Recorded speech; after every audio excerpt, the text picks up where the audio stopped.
You're listening to the Really Useful Podcast. This is the Tech Podcast for Technophobes from makeuseof.com.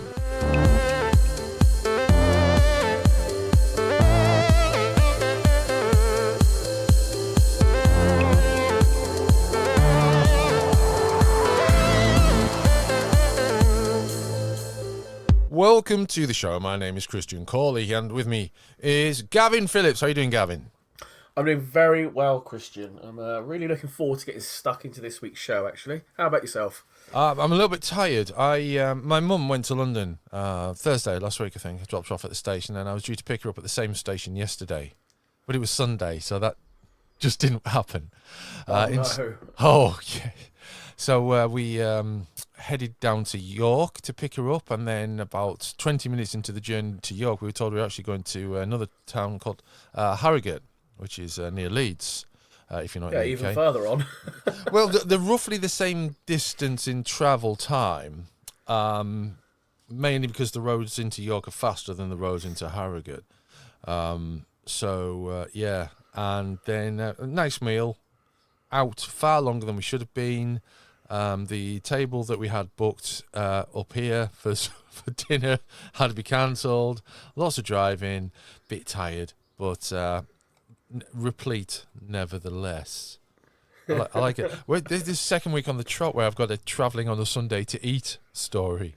Yeah, I was just thinking that. Have I heard this story before? Oh, it's a weekly occurrence. So we are here to bring you the latest tech news that matters to the technology that you use or what might impact you. And we've got some tips and tricks to help you make better use out of that tech. We're going to kick off with some news this week about Legend of Zelda. This is the new game for the Nintendo Switch in the latest installment in the Zelda series. It's been out for a week. After 3 days, it had sold 10 million copies, Gavin. That's a phenomenal number, isn't it? That's like a serious amount of interest. I think Legend of Zelda games always come with a lot of interest, don't they? But 10 million copies is an awful lot of games shipped in a very short period of time. That is insane, really. Breath of the Wild was released on the Switch and the Wii U in 2017 and sold 30 million units in its lifetime. This is already a third of the way there after 3 days. Yeah, that is phenomenal. Do you know the best-selling games of all time? Go on then. Do you want to guess, or do you want me to tell you? Space Invaders. I don't think it's that far up there, unfortunately. No, I don't think. Let me have a think. I'm going to say GTA 5. Oh, that's at number 2 with 180 million. Go on then. Number 1 is... Is it one of those... No, go on, I'll let you go. It's Minecraft with 238 million. I wouldn't have got that. That was nowhere in my my radar of how many? 238 million copies, apparently. And does that include the free ones? I'm not sure. I'm just reading off of a Wikipedia list. Okay, fair enough. But surprising for me, actually, on this list, is Wii Sports is apparently the 4th best-selling game of all time. So I wonder if that's just the amount of copies that were shipped with Nintendo Wii's. Do they count as a sale, technically? I think they probably do, but I think it was a big reason for people buying a Wii back in the day, wasn't it? Yeah, for sure. To do the whole, active gaming. Yeah, really utilise the Wiimote. Yeah. Yeah, and that's 82.9 million copies, apparently. Wow. As people forget how important the Wiimote was, actually, to not just the Wii, but also gaming in general. It totally threw the ball back in the court of Xbox with its silly... What was that thing called? Kinect. Kinect, yeah, didn't it? It was a massive game changer. Which just wasn't very good. Yeah, the Wiimote was a massive game changer. So now, I've never played a Zelda game. I don't know how. I'm consequent because of that. No one in my house has played a Zelda game because we don't. I think unless there's one on the on one of the virtual consoles on the Switch, we don't have a Zelda game. So, should I buy a Zelda game? That's the question. Does my family need a Zelda game? Well, I know you're quite a retro fan, aren't you? Or Yeah, exactly. That makes retro it even gaming. weirder. You might prefer to go back and do one of the older ones, mainly, maybe like Ocarina of Time. Yeah, that's the one on the N64, is it? That is the Yeah, N64, yeah. yeah. Because I I'm think the not. kids quite enjoy the. And it's still like puzzle RPG, but I think it's Yeah, quite accessible. I'm not a big fan of those top-down RPG types of the early Zelda games. Back in the day when I was like playing on a Commodore 64 and an Amiga or something, I'd look at those games on the NES and the SNES, sorry, the NES and the Super NES, and and I'd see them. I think they look terrible. What? I'm not. They just look like the baby games, I think it's similar for games like the early Final Fantasies as well. Yeah, Which yeah. I've played some of them, Final Fantasy 3 and Final Fantasy 6, but didn't really get into the same way as the later ones, like Final Fantasy 7 onwards, where it was more 3D.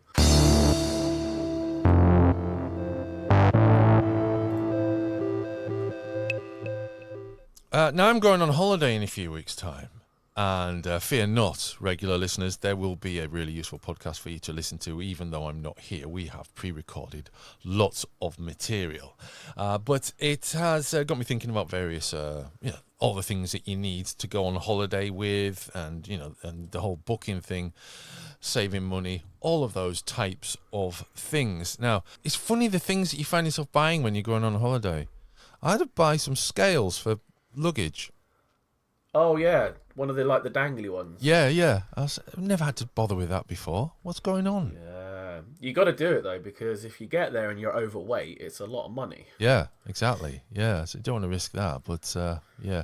So, I mean, it's not just travel for phone chargers, of course. In any circumstances, don't let your charger overheat, because it's going to damage the charger and it's going to damage the phone as well. And we'll move on now to booking air flights. You've probably done this Yeah. more than I have recently.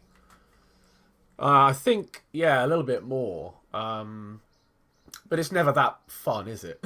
Well, no. Well, when I started doing this back in, because basically, Dillis, my son has been picked to represent England in the Dance World Cup in Portugal, which takes place at the end of June, beginning of July.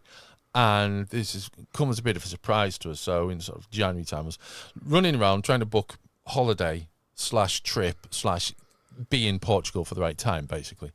And one of the things I started to do was the first thing I looked at was package trips.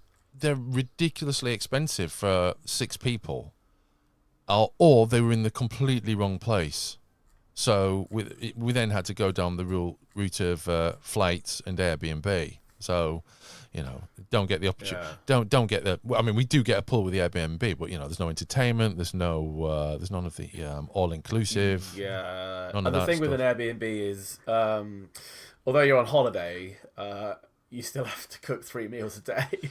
Oh yeah, well, I mean, we're in the outskirts of Braga, so hopefully there'll be a few eateries nearby that we can Yeah. patronise for a few days. So when you were booking, Christian, did you notice prices changing like really rapidly? I noticed them changing, but not so much on one side, but between different sites. Yeah, they were very, very different. Because there's the age-old thing that people believe is that airlines use cookies, or flight comparison sites use cookies, the tiny bits of data that each website stores on your computer to sort of keep track of you. They use that to increase prices. So you go back to a website like Skyscanner, for example, and it's alleged that they use the cookie to notice that you're coming back, and they tweak the prices and push them up a little bit more to force you into buying. Now, Is that Skyscanner true? and well, this is it. Skyscanner have a document, and in fact, if you Google the term "Do airlines use cookies to increase prices?" the Skyscanner document is the first result in Google. Oh. It says clearing your cookies will not affect the prices that you see on our site, and other flight comparison sites also maintain this as well. And the interesting thing, though, is that it feels more anecdotally, everybody notices that prices increase the more you go back to a website. Whereas the website's maintained, that's just because each time you go back, more time has passed to the point where you're going to fly, which does make sense because, you know, more people are booking, there's less availability, prices do increase. And that is how dynamic airline pricing increases and is worked around the world. We've also seen incidents, excuse me, where dynamic pricing does discriminate against specific types of people and users, not specifically so much with flights, but recently in the news, there's now an ongoing court case where Uber prices have been found to show higher prices to iOS users. And there's a lot of other talk around whether if one of these websites spots that you're using an expensive Mac or Apple product, you may well see slightly more expensive prices. Now, this is something that has never really been specifically proven, and they've not been taken to court to find out if it has. But there's more than enough anecdotal evidence online that it must be, I don't know, it must be something going on. It's tricky. Would they well, I mean, I suppose, of course they would do that. Yeah, for sure. They'll squeeze every dollar they can get. Yeah. But there are some ways you can find slightly cheaper tickets. I've tried out most of these. Well, I've tried out all of these myself. One, I've tried to use a VPN to find cheaper flight prices. This was sort of inconclusive.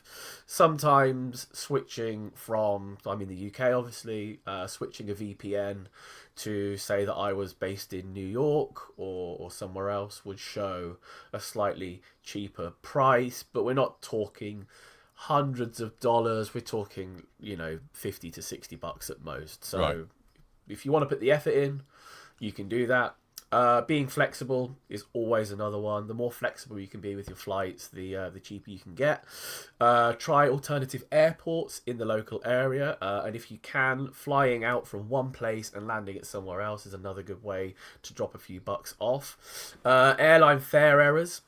These come up every now and then, and that's when an airline accidentally misprices their airfare, and a lot of the time they will honour it if it's not too outrageous. But some of the ones, so the example I've got is from Cathay Pacific, which sold a $16,000 business class ticket from Da Nang, Vietnam to New York for $675. Ooh, bargain. But yeah, well, the airline then said, obviously that's a humongous error and we are not going to honour that fare. So you may be able to book it, but whether you'll be able to fly is a whole other thing.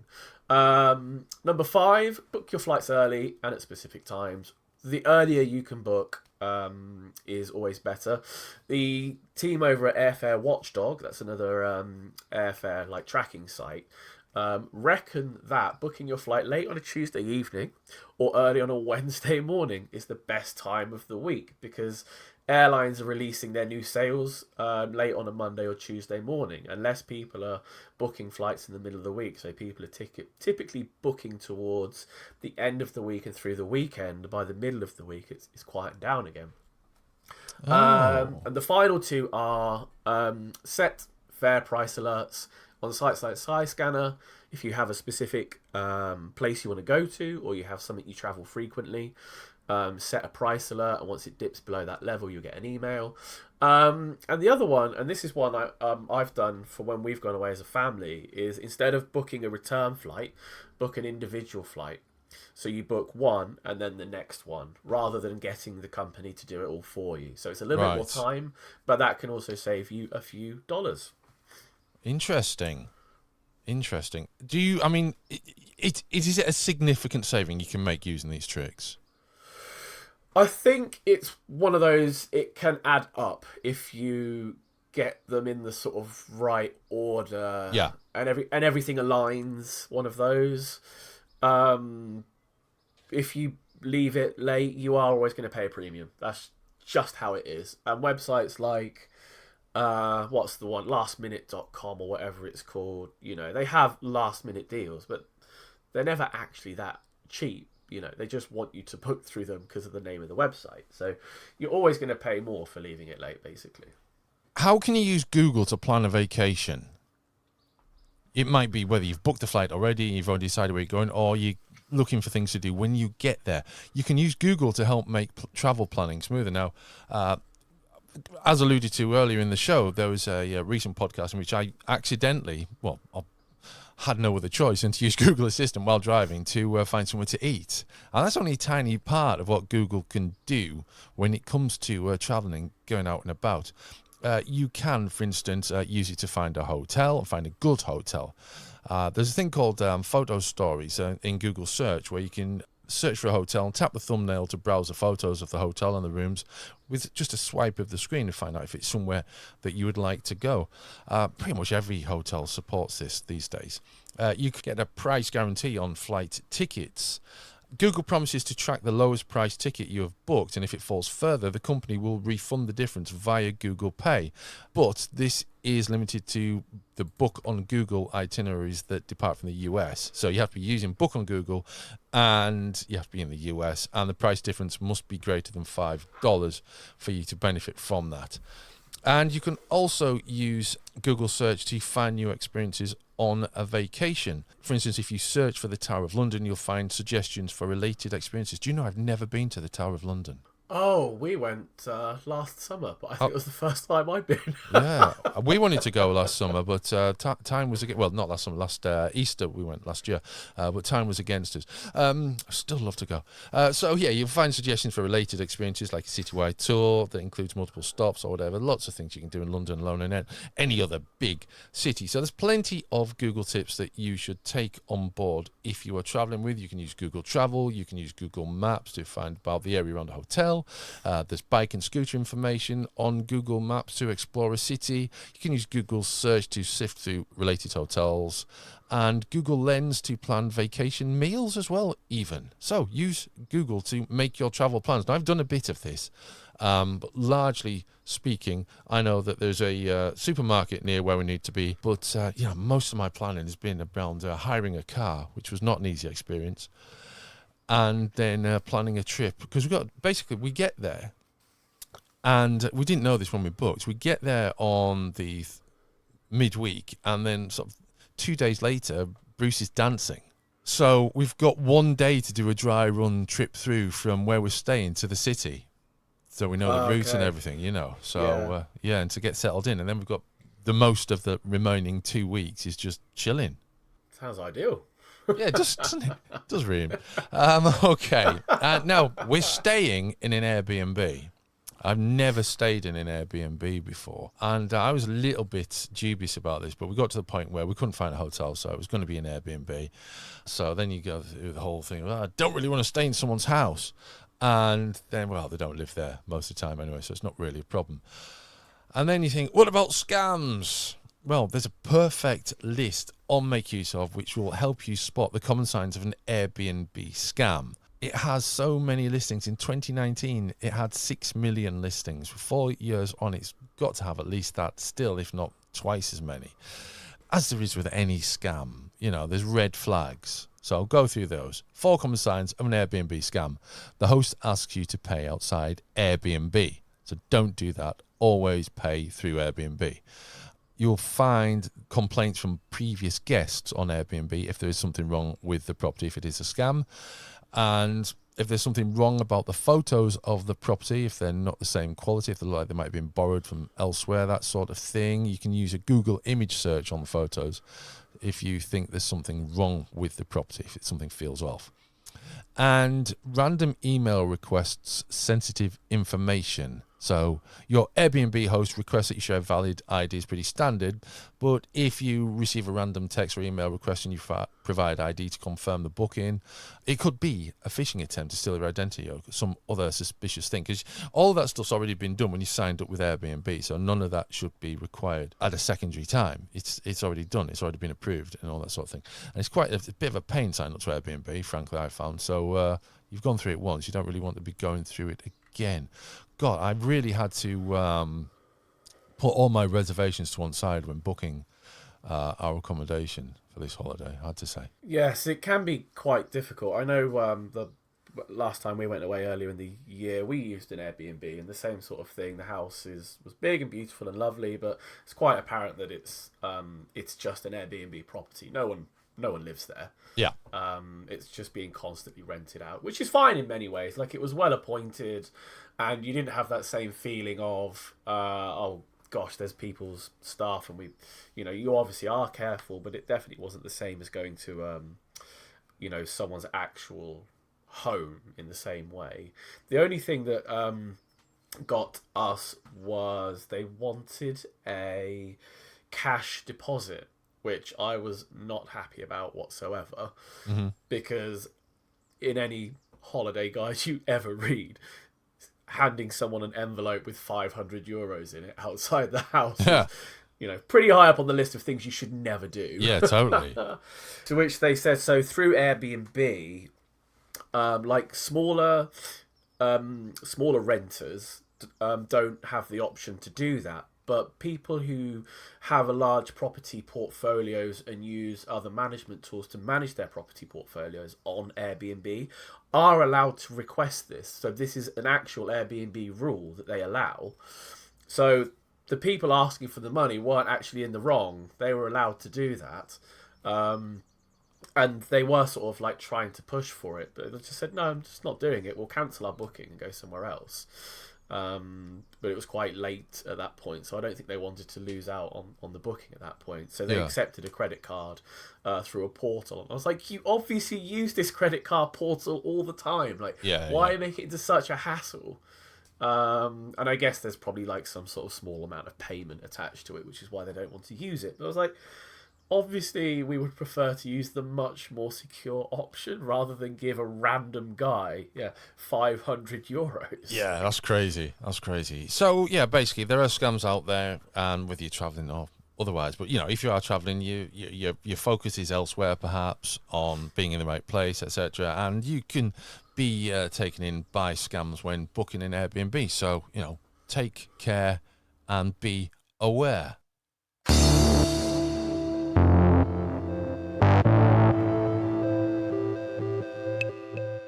It's recommendations time, and it's that part of the show where we give you a recommendation, basically, something that we've enjoyed or played with or viewed or bought or listened to, or it's usually listening to with Gavin. How many earbuds do you have now? Oh, right, okay.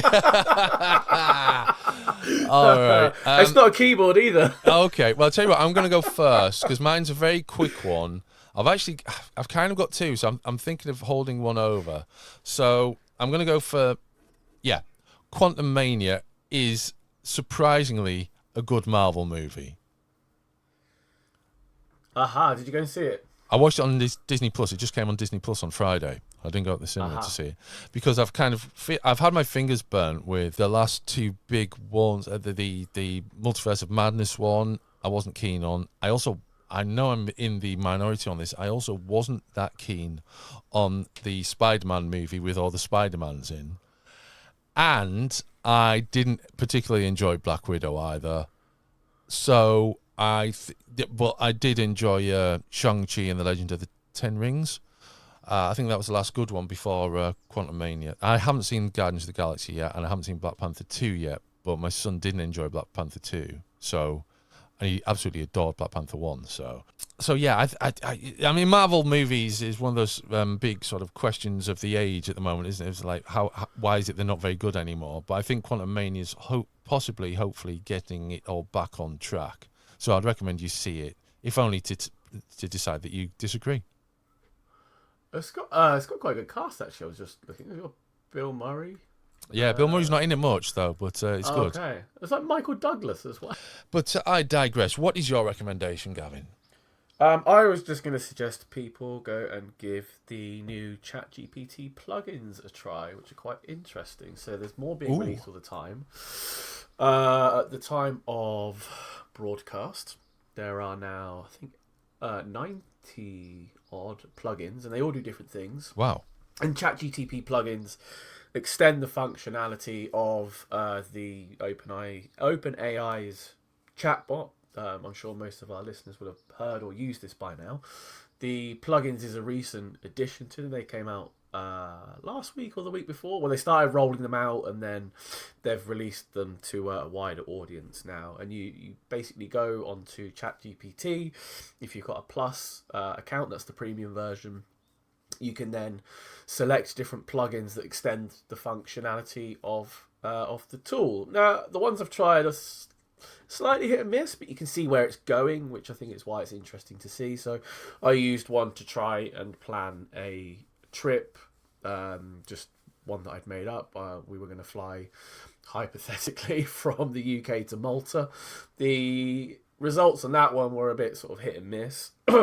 But you can see what it's trying to do. So it searches through Kayak or Expedia or whatever, and it brings up the best results from that, and then presents them in a way that you're like, oh, okay, so we could fly on Tuesday, whatever. We'll select that one, and it remembers it, and then it says, and now let's book you a hotel, and then it goes through a list of hotels and whatnot. There were other options that I've tried recently as well. The Spotify playlist plugin was decent enough. You put in like a search term, so I'd like a playlist of, 90s rock or something like that. And the first prompt I put in and said something like that, it said, I can't do that, I'm afraid. I was like, oh, then what do you do? And it said, well, I can give you a list of songs from that era, and then you can then tell me to put them into a playlist. I was like, so what I asked, but with extra steps. Good. Oh dear. Yeah, so there's a lot of stuff on there though. So I've just started using one from something called SEO app, and that's to help find like long tail search terms if you're doing like writing and editing online. There's lots of different ones for like financial services and tools. There's options to help ChatGPT communicate with PDFs, so you can move data into and out of PDFs. That was quite handy. Create unique tables for data that you find using ChatGPT, and so on. So when it first launched, there were 50 plugins. We're now over 90, I would think, and there's more being added all the time. So yeah, if you have a ChatGPT Plus account. Easy for you to say. Give them a go. Yeah, I've said it too many times. Excellent. Well, that brings us to the end of this week's really useful podcast, the tech podcast for technophobes from makeuseof.com. If you want to get in touch with us, do so via Twitter or on Facebook, or find us on the site. Everything we've discussed in this week's show you will find in the show notes, and if you're able to, please leave us a review on Apple Podcasts. That will help us reach more listeners and pass on more tips and tricks. We'll be back next week. Until then, it's goodbye.